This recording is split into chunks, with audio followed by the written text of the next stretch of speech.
قائد اعظم محمد علی جناح کے بارے میں آپ لوگوں نے نصابی اور غیر نصابی کتابوں میں بہت سارے واقعات اور کہانیاں پڑھ رکھی ہوں گی۔ ان کہانیوں اور واقعات میں بہت سارے واقعات یا کہانیاں من گڑت ہیں، خود سے گھڑی گئی ہیں، جبکہ کچھ سچے واقعات بھی شامل ہیں۔ ان کہانیوں میں سے ایک کہانی قائد اعظم کی تنخواہ کے متعلق بھی ہے کہ قائد اعظم سرکاری خزانے سے 1 روپے یا 10 روپے تنخواہ لیتے تھے، لیکن 1948 کی کچھ ایسی دستاویزات سامنے آئی ہیں جن سے یہ ثابت ہوتا ہے کہ 1 روپے یا 10 روپے والی یہ کہانیاں صرف من گڑت ہے۔ تو آج کی ویڈیو میں ہم یہ دیکھتے ہیں کہ قائد اعظم کی تنخواہ 1 روپے یا 10 روپے نہیں تھی تو آخر کتنی تھی۔ بڑھتے ہیں اب آپ ویڈیو کی جانب۔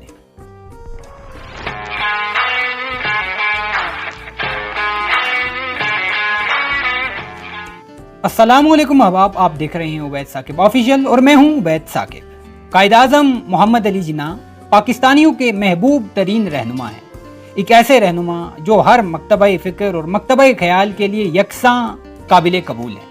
انہوں نے نہ صرف قیام پاکستان کی جد و جہد میں حصہ لیا بلکہ پاکستان کو ایک آزاد ملک بھی بنا لیا۔ اگر ہم یہ کہیں کہ آج ہم متحدہ ہندوستان کے بجائے ایک الگ ملک پاکستان میں رہ رہے ہیں اور اس میں بنیادی اور اہم ترین کردار قائد اعظم کا ہے تو یہ غلط نہیں ہوگا، کیونکہ تقسیم ہند کے بنیادی کرداروں میں سے اہم ترین کرداروں میں سے ایک کردار قائد اعظم محمد علی جناح بھی ہے۔ انہوں نے ہی مسلمانوں کو آزاد ملک کی ترغیب دلائی اور ان کی سرپرستی میں ہی یہ الگ ملک قیام میں آیا۔ قیام پاکستان کے بعد بھی قائد اعظم کی جدوجہد ختم نہیں ہوئی، بلکہ انہوں نے ہندوستان سے ہجرت کر کے آنے والے مہاجروں کی آباد کاری، روزگار اور ان کی رہائش کے مسئلوں کو حل کرنے کے لیے شب و روز محنت کی۔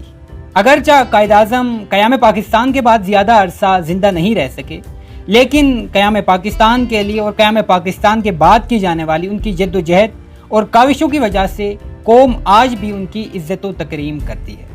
لیکن آج کی ہماری ویڈیو قائد اعظم کی پاکستان کے لیے یا قیام پاکستان کے بعد کی جانے والی کوششوں اور جد و جہد کے بارے میں نہیں ہے، بلکہ آج کا ہمارا موضوع قائد اعظم کی تنخواہ ہے کہ وہ سرکاری خزانے سے کتنی تنخواہ وصول کرتے تھے۔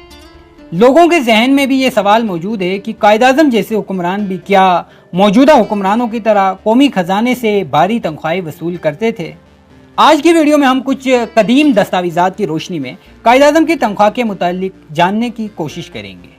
سن 1948 کی کچھ قدیم دستاویزات منظر عام پر آئی ہیں جو یہ ثابت کرتی ہیں، جو ہمیں یہ بتلاتی ہیں کہ قائد اعظم قومی خزانے سے کتنی تنخواہ وصول کرتے تھے۔ ان دستاویزات کا عکس آپ کو اسکرین پر بھی نظر آ رہا ہوگا۔ ان کی روشنی میں ہم جو دیکھتے ہیں وہ ایک سب سے پہلے قائد اعظم کا اپریل 1948 کا ایک پے بل ہے۔ اس پے بل کی روشنی میں قائد اعظم کی تنخواہ 10,416 روپے اور 10 آنے ہے۔ اسکرین پر آپ کو یہ پے بل نظر آ رہا ہوگا۔ یہ قائد اعظم کی بطور گورنر جنرل اپریل 1948 کی تنخواہ کا پے بل ہے۔ چونکہ یہ رقم بہت بڑی رقم تھی، اس لیے نہ صرف اس تنخواہ پر انکم ٹیکس لگتا تھا بلکہ اس پر سپر ٹیکس بھی لگتا تھا، اور قریباً 6,000 سے زائد روپے ان دونوں ٹیکسوں میں کٹ جاتے تھے، اور قائد اعظم کو 4,304 روپے اور 10 آنے تنخواہ ملتی تھی۔ یہ ڈاکومنٹ آج بھی پاکستان آرکائیو ادارے میں موجود ہیں۔ قائد اعظم کا پہلا پے بل اگست 1947 سے لے کر جنوری 1948 تک کا بنایا گیا۔ اس کی مجموعی رقم 57,795 روپے اور 13 آنے تھی، جو انکم ٹیکس اور سپر ٹیکس منہا کرنے کے بعد 34,588 روپے اور 5 آنے بنتی تھی۔ اس تنخواہ کا بھی پے بل آپ کو اسکرین پر نظر آ رہا ہوگا۔ یہ تنخواہ الائٹ بینک کراچی میں جمع ہوتی تھی، جس میں قائد اعظم کا اکاؤنٹ نمبر 1 تھا۔ جب قائد اعظم محمد علی جناح کی وفات ہوئی تب بھی ان کا پے بل AGPR میں منظوری کے لیے موجود تھا۔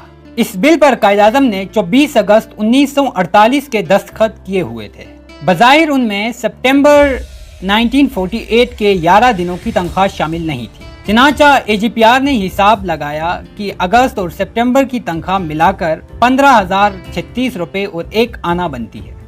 اس حساب کتاب کے وقت معلوم ہوا کہ تنخواہ سے انکم ٹیکس اور سپر ٹیکس کی مد میں 1 مارچ 1948 سے 31 مارچ 1948 کے عرصے کے لیے منہا کی جانے والی رقم 4,434 روپے 7 آنے زائد تھی،